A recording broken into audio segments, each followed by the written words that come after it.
up.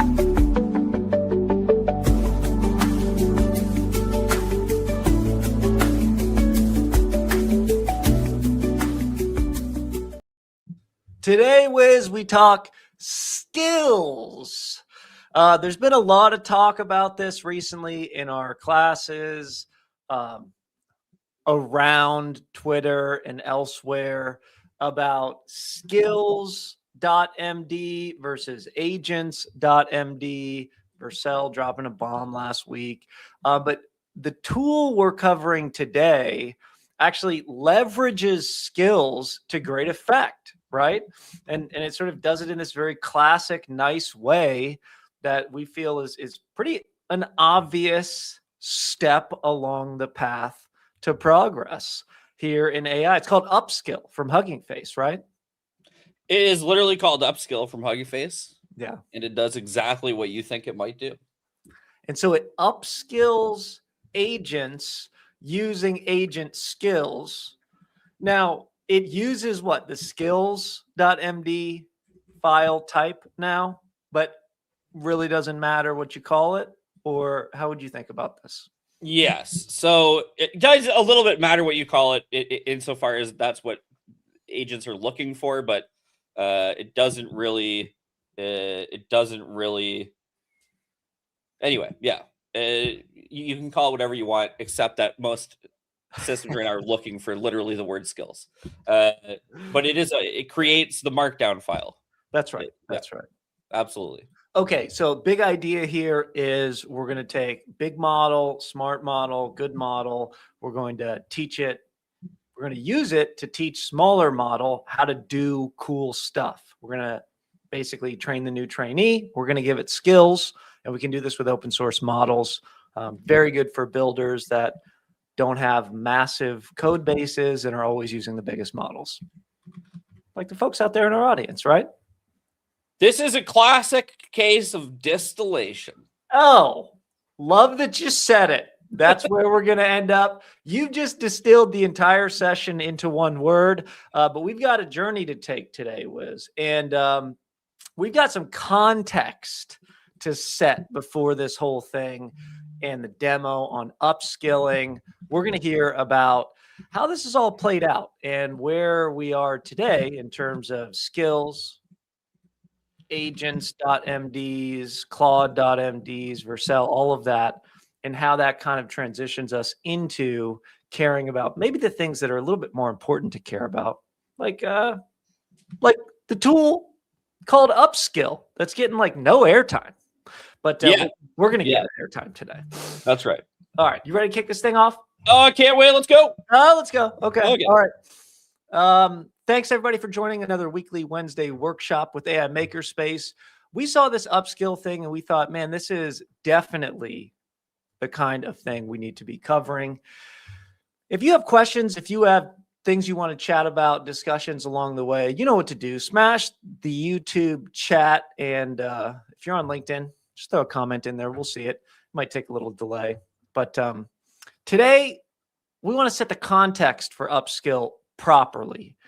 And we've had some conversations with folks in our courses, and there's been a lot of confusion I want to iron out today. So I kind of went down the rabbit hole today so you don't have to, okay, to kind of understand and get up to speed on skills, and then how we can take those and we can actually use them to great effect in our agentic AI applications. This is the point of today.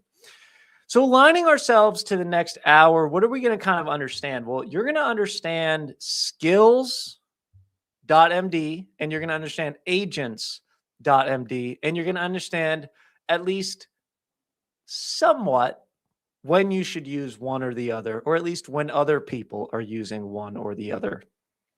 You're going to understand the basic idea of upskilling an agent, how that is a natural transition from the way that we've kind of taught smaller models to do things in the past. We're going to learn how to implement that. We're going to learn how to build an upskilled agentic system. This is something that has the potential to really make a lot of your builds much more cost effective and much more targeted in a much cleaner way than typically we may have seen with generic fine-tuning approaches in the past. Very, very cool to see what people are going to do with this. But first, we must talk about skills.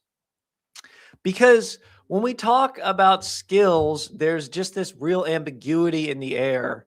And I want to make sure that there's none of that so we can move into upskilling properly. Then we'll talk about Upskill and the framework that Hugging Face just dropped before we, of course, build, ship, and share something with Upskill, an agent that learns from a big model. Okay, skills. We're going to tell the story in 5 parts today. So settle in here. Part 1, the birth of agent skills, or skills.md. Agent skills were announced in the blog from Anthropic, October 16, 2025. Skills are folders that include instructions, scripts, and resources that Claude can load when needed. Simon Willison, basically the same day, comes out and says, the simplicity is the point.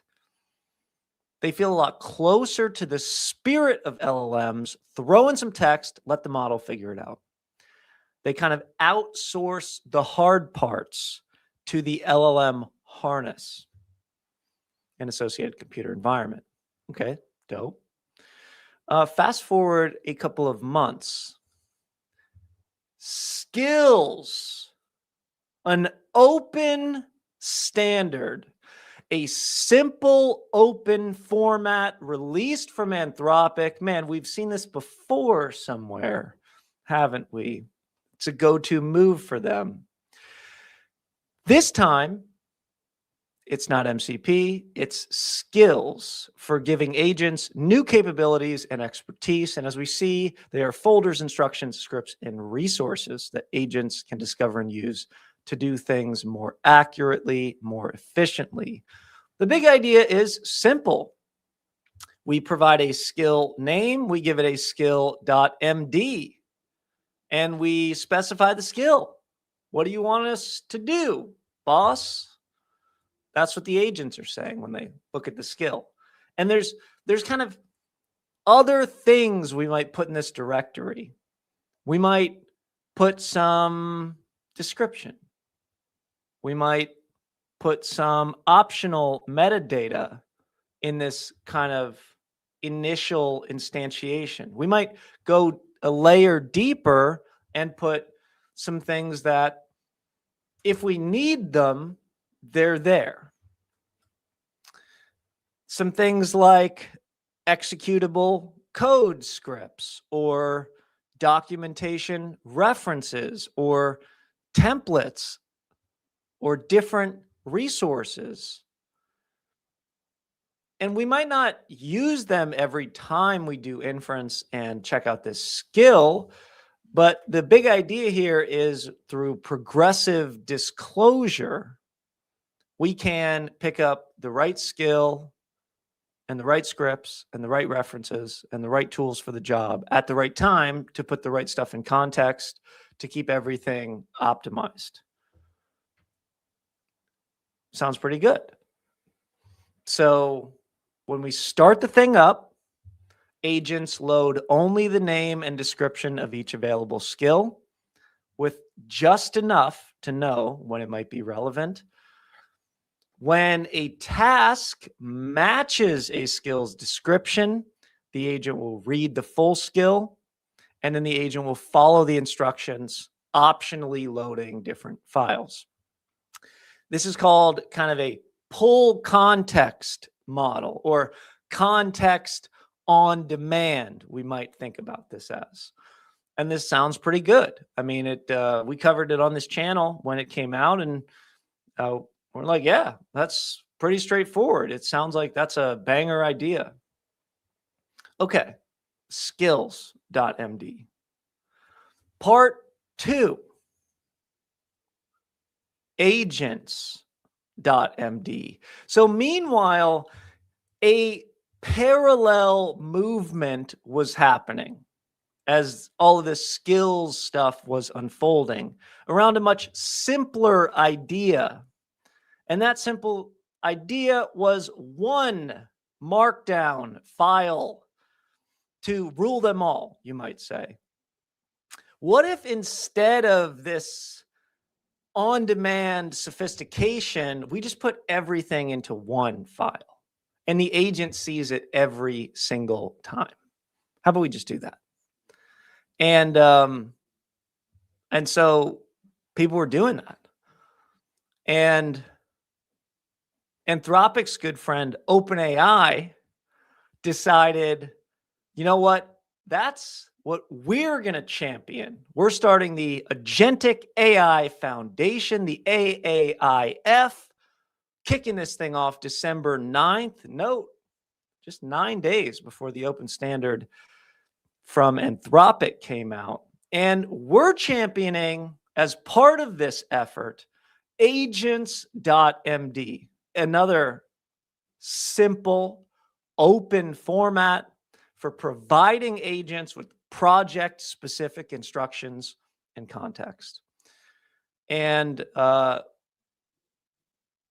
okay, we got skills, we got agents. Why agents? Well, READMEs are for humans. Agents go beyond READMEs, .mds. By containing the extra, sometimes detailed context coding agents need, build steps, tests, and conventions, and they clutter up a README. And they really aren't relevant to humans reading it. So we need to give the agents clear, predictable place for their instructions. Let's keep the READMEs for humans and provide precise agent-focused guidance. Rather than introducing another proprietary file, they note here, we chose a name and format that could work for anyone. If you're building or using coding agents and find this helpful, feel free to adopt it. In short, READMEs are for humans, and agents.mds are for agents. And as they say in their agents.md, that's the URL. One agents.md works across many agents. Now, how do we use an agents.md file? Well, we add the agents.md. We basically cover anything that might matter in that file. And then we add any extra stuff that also might matter in that file. But there's one more piece of this that's quite interesting, which is, what if we have like a large mono repo? Well, agents.md has your back for that. If you have a large mono repo, you can just place another agents.md file inside each package. Agents will automatically read the nearest file in the directory tree, so the closest one takes precedence, and every sub-project can ship tailored instructions. For example, at the time of writing OpenAI repos, 88 agents.md files.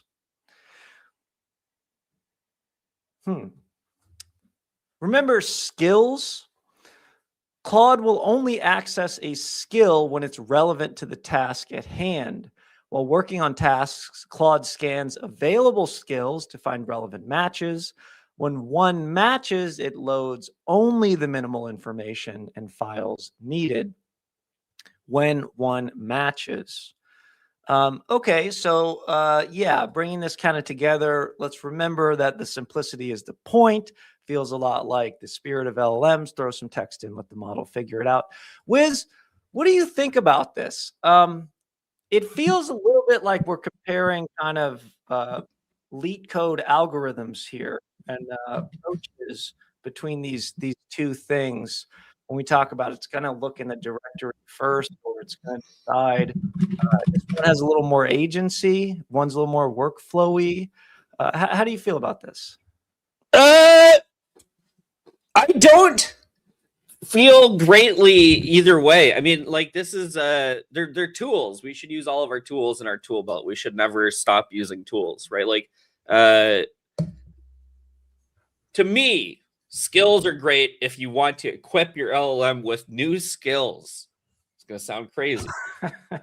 The idea being that, you know, maybe I make a repository and I want people to be able to use that repository.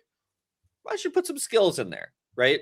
I could put an agents.md in there, but they already have an agents.md, right? That they're using, that they're loving. It may as well add some skills. There's a lot of things about context management. I also think that agents.md is like trivially understandable. It's a system prompt, right? Whereas skills are, it takes more engineering to have a really good skill uptake system, right? And it has all the same pitfalls as tools did. Like back in the day, it was like, well, why would we have tools?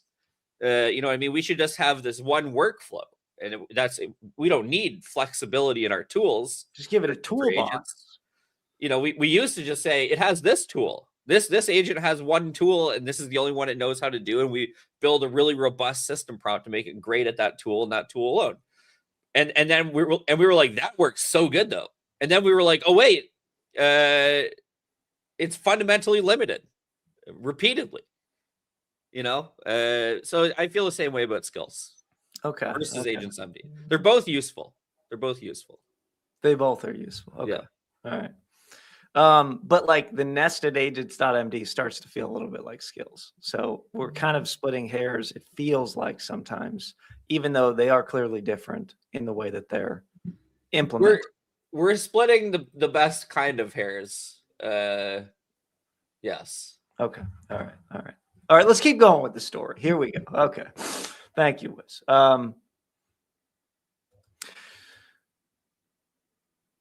So here's what was happening in the background all along. Because all of this kind of came to a head in December, 2 months ago. And, you know, spring 2025, this kind of idea of like a shared standard for this was kind of, nobody's arguing that there's like a problem we need to kind of solve here for the agents. But this dedicated agent.md file was proposed by SourceGraph. Soon after, OpenAI was like, got it, the domain, and then kind of started publishing best practices. By June, we started to see this kind of adoption of this agents.md. And then by July, they're officially collabing with SourceGraph and Google to kind of formalize things. Interestingly enough, Anthropic did not want to play ball here. They said, nah, no. Agents.md, trash. Claude.md, much better. Now, functionally, it's important to understand that these are effectively equivalent. Claude.md is just Claude-specific branding. And, you know, the developer community has told Anthropic about this. This is a GitHub issue from August 2025, kind of capturing some of this tension here. Codex, AMP, Cursor, and others are starting to standardize around agents.md, a unified markdown file that coding agents can use to understand the code base. By contrast, Claude feels too specific to Claude code. It doesn't work as well when collaborating with others developers. We got lots of reactions here. And then hilariously, this guy getting fully owned. Agents.md feels confusing given sub-agents are defined as agents. Nobody liked his idea. So they didn't take either of these ideas, turns out. Okay. Claude.md is still a thing. And Claude.md has been something that people are paying attention to, especially with the big influx of hype and vibes related to Claude code. For instance, this is from Dex Horthy and team on how to write a good Claude.md file in November. Dex, of course, coined the term context engineering. He's kind of a first principles guy. And his first kind of best practice principle here is that Claude.md is really for onboarding Claude into your code base. It should define your projects, why, what, and how. And he kind of provided 6 rules here. This first one we just covered.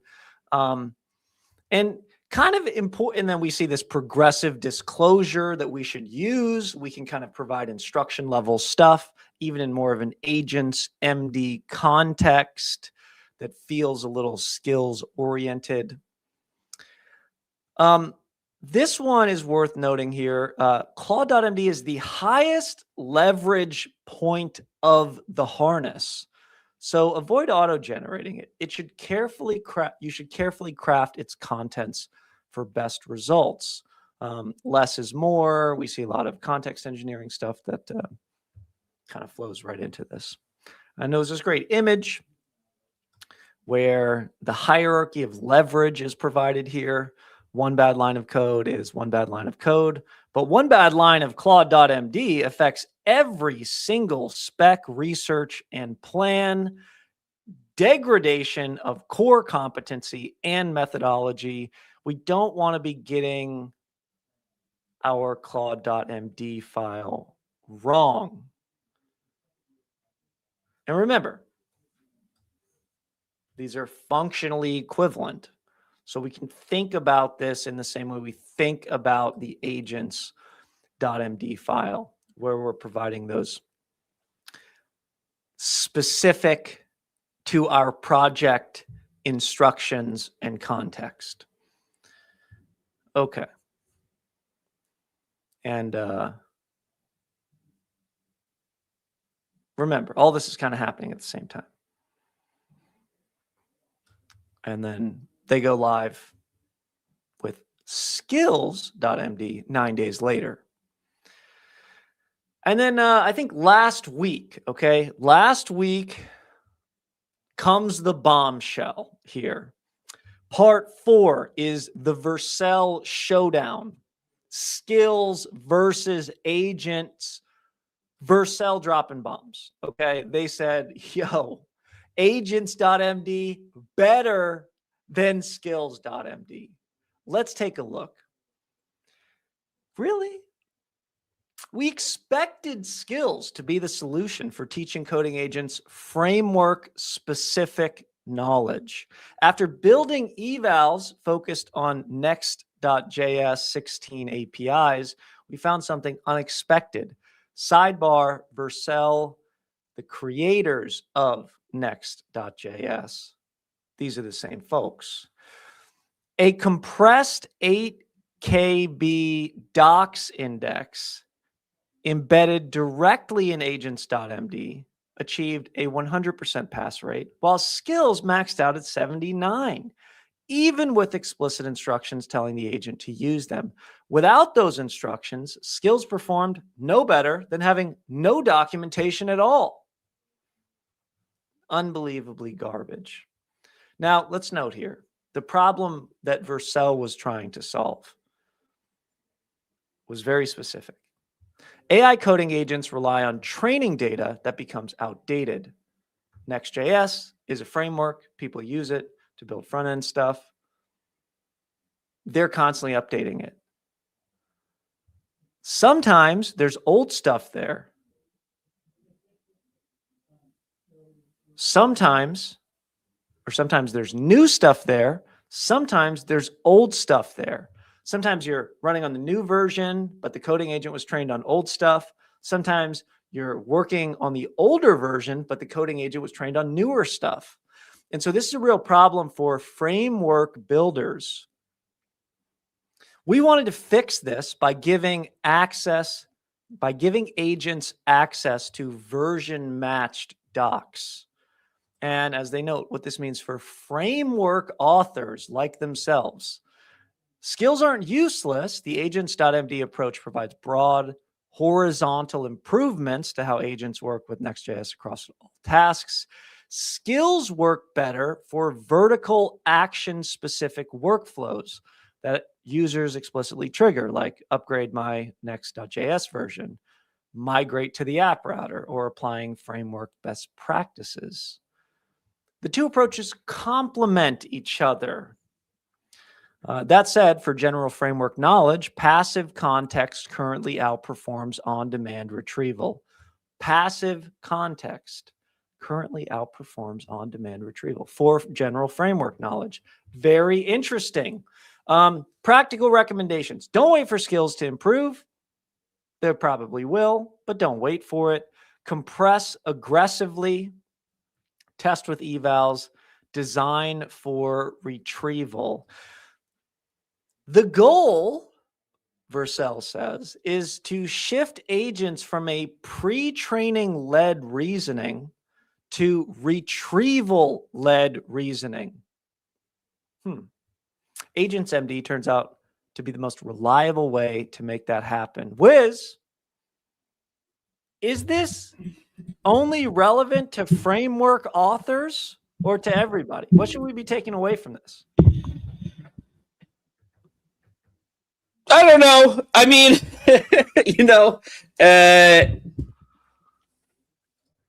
yeah, I think this whole ecosystem is useful for everybody. There is no single part of it that is like only useful to one group of people, is what I'd say. What?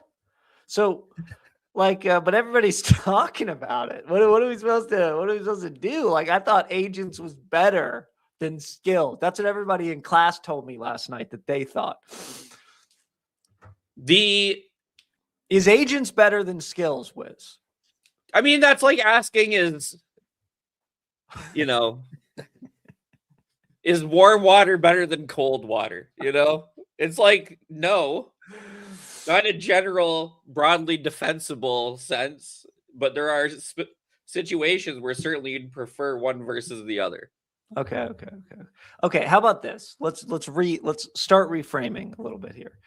We kind of said this earlier. Is it fair to say that skills kind of add this layer of sophistication, this layer of, as you said earlier, kind of technical retrieval complexity? Totally putting words in your mouth on this, but trying to connect it to the Verscel thing. Whereas agents, they're just like, yo, dog, read this file before you do anything every time. Is this kind of the right way to think about this? You know what? Sure. I mean, for right now, today, maybe. Yes. I think that's probably good. Yeah. Okay. Yeah. But I do think like the key here for me when I was reading through the stuff from Dex and the stuff from Verscel is like when you start coding with a coding agent, that agent isn't trained on your code base. And so if you kind of just give it your code base, and I've heard this elsewhere from people who just started messing with tools where, they kind of gave their code base to GitHub Copilot and they were like, it kind of does the thing. And then they gave it to Claude Code and they're like, wow, it really does the thing. And so that the bigger, better model, we might say, kind of performed better. And so I don't know, we kind of seeing that this you provide the whole code base to the model in agents.md, makes it perform better right now versus trying to get this sophisticated set of skills. I don't know. The whole issue with all of this is like we're talking about markdown files, and like how they're ingested into context windows, right? Yeah.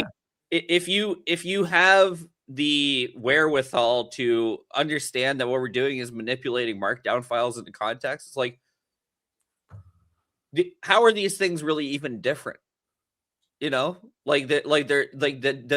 talking about minutia between them, and we're also talking about something that's existed for like 8 months or something, Markdown. Right? Skills as a pattern has existed for like no time at all. You know, I mean, neither of this is not the global maximum. Okay, is what I'm saying. This is like a step along the path, and it's a useful step along the path because it's helping us learn many stuff. Yeah. Okay. So I love the point that to have this discussion of versus skills versus agents, it kind of is a little bit, it's more political than anything. From a technical standpoint, we're in the minutia of the how of the markdown. That's right. Context retrieval. Yeah. Okay. Yeah. Good. That's correct. Okay. Perfect segue. Okay. Thank you, Liz. All right. And so let us reframe, shall we? Because perhaps skills should not be something we think of as a versus agents. Maybe we can just reframe this whole debate for you. Like, what if the real value of skills isn't even in how we're invoking the skill exactly, the how of invocation? What if that doesn't even matter? What if maybe no matter how we do this, it's all dope? Maybe. First hypothesis here. Because remember, simplicity is the point. And the implementation is probably not so much of the point. At least for us to really care about moving the needle on our applications. One day after Verscel dropped their blog, a tiny little wave came crashing into the AI whirlpool from Hugging Face. And they wrote a blog called "We Got Claude to Teach Open Models How to Write CUDA Kernels." And in that blog, they mentioned that agent skills are a straightforward concept to define model context as files, like instructions as markdown and code as scripts. The file format makes them easy to generate, share, and review. In short, they're a practical medium to share capabilities across models and tools. They're most useful in specific domains or hard problems. And they introduced a new library called Upskill. The process of using this new tool, Upskill, was about generating and evaluating agent skills, however we want to think about those, with large models and using them on smaller models. So, Wiz, here's from the blog here. We first tried a simple skill based on existing documentation. Simple skill. We found that it improved performance for some models, but not all models.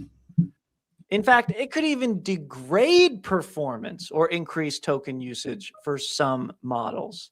So all of a sudden, wait, hold on. We're expanding this discussion of skills now, Hugging Face comes in, to another dimension of, well, what about the model? Like nobody was even talking about which model you guys are using to ingest these skills and use them. By the way, what model were they using? It seems like an interesting dimension to start thinking on, doesn't it? Well, the whole listen, let's go back to the start. When we first got Llama, okay, and then we got Llama 2. Yeah. And it was like, oh, damn, this is a different model. We need to prompt it differently, or else it's not as effective. Okay? The vibe's different. Imagine that, but markdown files that hold your prompts. Okay, like that's it. There you go. Prompt engineering for agents now. But like it is. That's all Yeah, it is. Like yeah. like of course, like different models respond to prompts differently. I mean, different prompts or different models are better at writing meta prompts for certain models and other models. I mean, the whole ecosystem is basically models are different. You know what I mean? Like that's what we've arrived at. They're like similar along certain axes, right? But then they're very different along many others. By the way, what blog or what model were they using? What model is everybody using? They're just using Opus for everything? Like no. So you can use, I think a lot of it's Sonnet and Haiku. Okay. If you remember Haiku, which is like mini Sonnet. Yeah. Just Opus, Sonnet, Haiku. Okay. Amount of tokens and to put together the poem or song. Okay. So really, when we're building apps and we get the thing working, we get our agent kind of doing the thing, and then we want to start optimizing those apps. One of the things we might do is we might kind of try and see how big model does, and then try and see how small model does. And a typical pattern that we see and that we've seen, students building things and learning is that the big model does well. The small model is like, it doesn't do so well.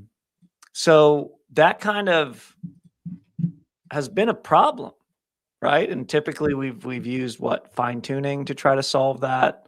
What are some other techniques that people can use? Better retrieval to try to solve that. But there's been kind of a constraint here, and it seems that maybe if you can teach them not just one shot, two shot, few shot, but like it's kind of few shotty a little bit. You're telling them, you're kind of saying, let me show you exactly how to do this thing, small model. Yeah. Now do it. But show you in tokens. Because we've had in-context learning forever, right? This is the whole point. This is the whole idea, in-context learning.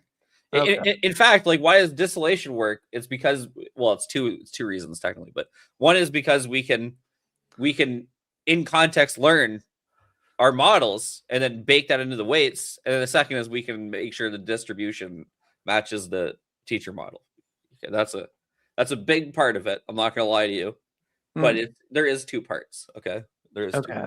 Yeah. All right. So big model versus small model, new dimension. Let's talk about skills, big versus small. And we'll see you back in just a moment, Wiz. Okay. Oh, yeah. Let's head into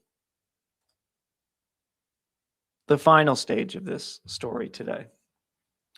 So maybe it is that skills aren't just good or bad. Maybe they're model specific. And maybe we need to validate that stuff. Maybe, just maybe, it depends. Like every single thing else that we've ever covered. And maybe when we're upskilling, it depends too. Here's how we're going to upskill. We're going to get the teacher to build the thing. Then we're going to make an agent skill, and this is the special sauce.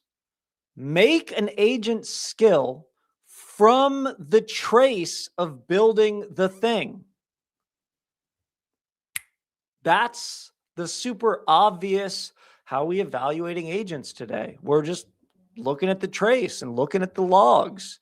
Well, how about we just look at the logs of how the smart model did the thing, and then we say, yo, smaller model, do this exactly like this with these actions. And we make a skill out of it.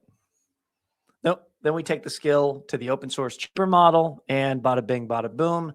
As Wiz has already mentioned, this looks a lot like the idea of compressing knowledge. Model compression from 2006 is a paper that started talking about this. We've talked about this stuff on our channel before. this kind of leads into this idea of LLM knowledge distillation, where we're taking a fast and small computationally model, and we're kind of approximating the bigger model. We're kind of using a teacher-student perspective here, where we're kind of having the big, slow, lots of thinking model teach the smaller, make it happen model. We've talked about this in different ways. We've talked about this in reasoning versus non-reasoning and using more test time compute. And we've talked about this in terms of teacher-student model and how to kind of generate data to distill down one to the other. But we kind of take this idea of making big models smaller with distillation that we've talked about before. And we're just now talking about making big agents smaller with upskilling and using those skill files. Is it really different? I don't know. Wiz, is it really different before we get into the demo today? It feels like it's not that different. It feels like it's same old, same old. It feels like it's the same pattern we've been seeing over and over. What do you think? It's all the same pattern. Okay, this is the secret. We're doing the same thing over and over again. We're speed running the whole ecosystem over and over again all the time. Like it's like at this point it's just silly, right? Like we can almost predict what's going to happen with every new pattern. Yeah, it's the same stuff, just again. Is it? Know? So it's the next logical step. Yeah. In the steady drumbeat of progress. Yeah. And, it's going to blow your mind, but there's another thing we can do, which is that we can train the agents to be good at individual tasks and to put them in a flywheel over time, make them better and better. It's almost like once you understand the core patterns, that any new thing you can kind of go deep enough into and see, oh, it's just that again. Yeah. It's not just a while loop, at least this time, right? Like it's but it is the same stuff we've been doing the whole time. It's just like applied at a bigger level, and it, in my opinion, applied better than. Would you be willing to say skills is a pattern that's new? Skills is the pattern. What's the pattern here exactly? It's prompting. Oh, so lame. Yeah. All the way down, all the way up, down. All the time. Oh, geez. The thing is again, it's like all we've been doing is building systems that manage the prompt, because all we can do at the end of the day, there's this forcing function, and it is we must put text into the LLM. That's like that is, no matter what we do, no matter what systems we engineer, at some point, one of the steps is going to be, and now put pile of text into LLM and wait for response. So it is all going to be different avenues to achieve these same kinds of things.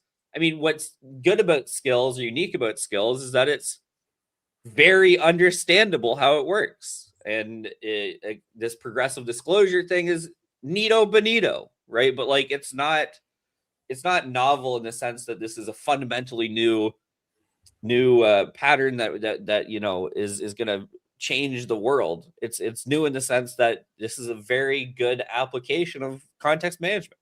It's like let's go. That's great. We love that. But like, we were doing this with RAG already. There you go.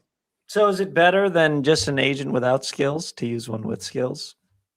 This is a great question, because the question is an agent that's prompted well better than an agent that's not prompted well? And the answer is yes, it is. Yes, absolutely. Can I upskill from a teacher model using a skill, or is it only from the training knowledge of the teacher model? It is a skill. You can use the skill. Yeah. Okay. All right. Good question, though. Okay. All right. I don't know. You got a hot take on this one? Marco wants in on the X drama here. How come Anthropic was like, nah, bro, I ain't doing agents.md. Who knows? But you know what? I have no idea. yeah, I don't understand the motivation for it. Doesn't make any sense to me. It's easily hackable. I don't. I'm certainly not dying on the. It needs to be Claude.md. It should be agents.md hill. Why not have one? You know, other than obviously free advertising. Because it says Claude every time you look at it. Yeah, it's pretty good. It's pretty good. You know? Okay, well, it's time to upskill some agents, Wiz. Demo time, everybody. And with that, we're going to head over to the Wiz to present Upskill. All righty, here we go. This is the good stuff because it's where we can look at the library and see there's not too much happening, but it is quite good. Okay, so the basic idea here is straightforward. You can make skills from a big boy teacher model, and then you can use those skills in a small model. That's it. That's the whole thing. This is like meta prompting on steroids, right? We're using an LLM to make stuff for LLM. That's great. Let's see how we can use it. First, we're going to, import our .n file. You have to have an Anthropic API key in there. Second of all, we're just going to make sure that it's set. Then we're going to load up Upskill. We're going to see what we can do with it. It's a few things. This just came out very recently, so they're still cooking. Give them time. We can create a skills directory, and then we can create a skill. Write clear, conventional get commit messages following best practices. And then we're going to output that to our skills get commit messages skill. And you can see it basically like goes through the skill and it tries to write a good skill that passes tests should you have tests. In this case, it generates a skill. We can look at the skill. You can see here, write good teaches how to write clear, conventional get messages following best practices, writing clear, format structure, type, scope, body, footer, step-by-step process. Look at all this, all these tokens, so many tokens. You love to see it. So this is like the skill generation piece. Now you could just stop using the library here because this will generate skills for you. That's neat. If you want new skills, let her rip. And then it's going to like do these tests. It is coming up with the test case while having knowledge of what the thing to test is. So do I trust those tests implicitly? No, but it's a step in the right direction. Again, this is a very new library. The idea, though, is that we can then look in our skills and we can see all of the different skills that we have, including something like our custom SQL optimizer with our optimization patterns, our skill MD, and our tests.json. Okay, this is neato. So far we're good. We look at the structure of a skill. Okay, we have different kinds of skills. Neat. Okay, all being made by this Upskill library and being made by a good model. Okay, now that we have this skill, what we can do is we can test the skill. So we can say, hey, test that same skill commit messages with haiku. Oh, I love this.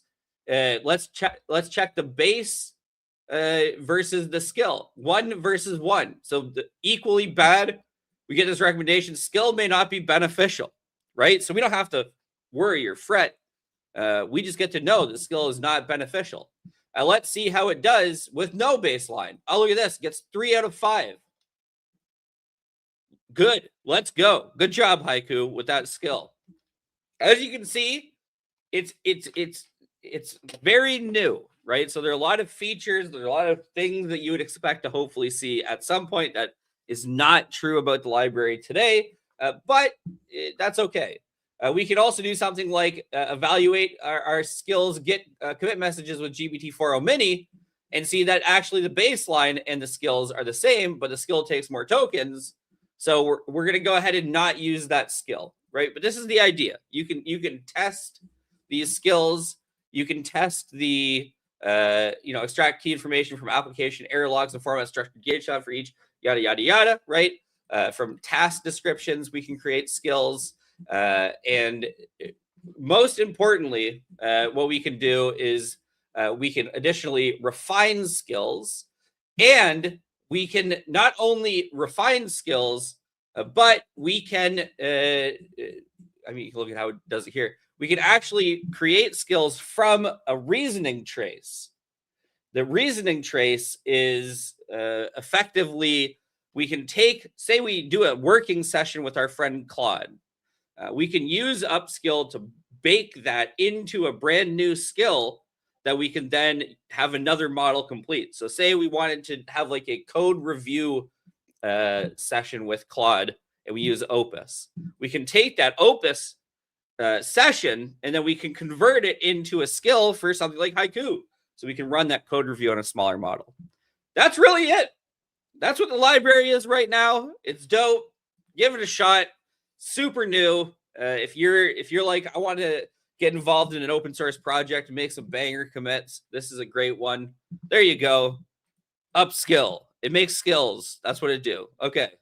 Back to Dr. Greg. But before back to Dr. Greg, I have to tell you to like and subscribe and ring the bell notification. Back to Dr. Greg. Ring the bell. Okay. Yeah. So we got skills. Wiz, thanks for walking us through Upskills, your mad skills. I just hang out here. Okay. We got a lot of discussion about this. It's all prompting all the way down. Simple open formats championed by different players. Upskill's cool. Distillation for agents, we might say. Use the trace, create a skill, teach a smaller model, make your boss happy. Look how small the model is that can do this thing. Okay. If you have questions in the chat, please throw them in. But I guess I want to talk about, so like, does this kind of upskilling, like, I mean, we talk about upskilling as a company. Does this upskilling kind of indicate, if we just kind of broaden the frame here and get a little super meta on everybody, does this indicate like things that we should be worried about as humans that want to keep our jobs here? Like anything new really happening here, or is it just kind of a more formalized way that we might see the steady march of automation coming to get us and eat our lunch tasks? It's a good question. I mean, I don't think, I don't know. Even this small dumb model can do your job.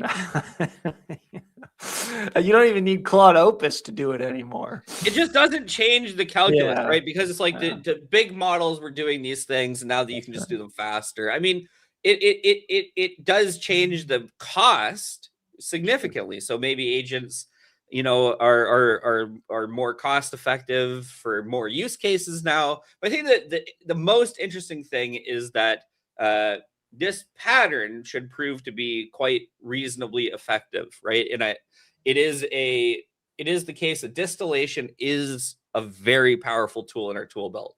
And having the ability to do this in this kind of way doesn't make things worse. Certainly distillation isn't like the thing that's going to change the world, but it does absolutely have a huge impact on what models people can run, where they can run them, how costly it is to run them, right? So it's the same kind of thing for agents. It's a big bump for proliferation, if nothing else. Yeah, we got people asking for the code in the chat here. Oh yeah. Yeah, I mean, I guess the kind of,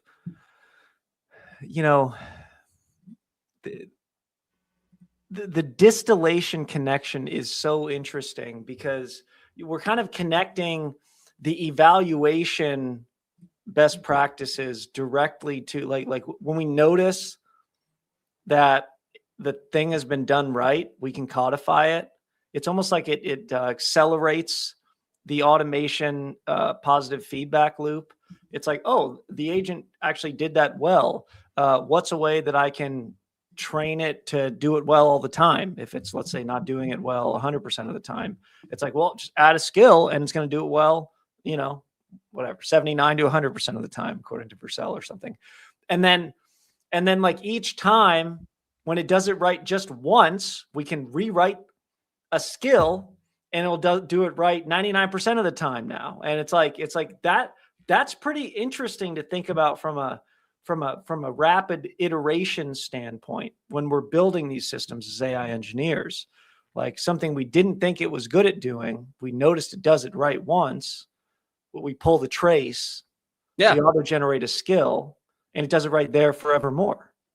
That's what you should always be doing right now. If I could characterize the correct way to be using AI in 2026, it would be skill hoarding.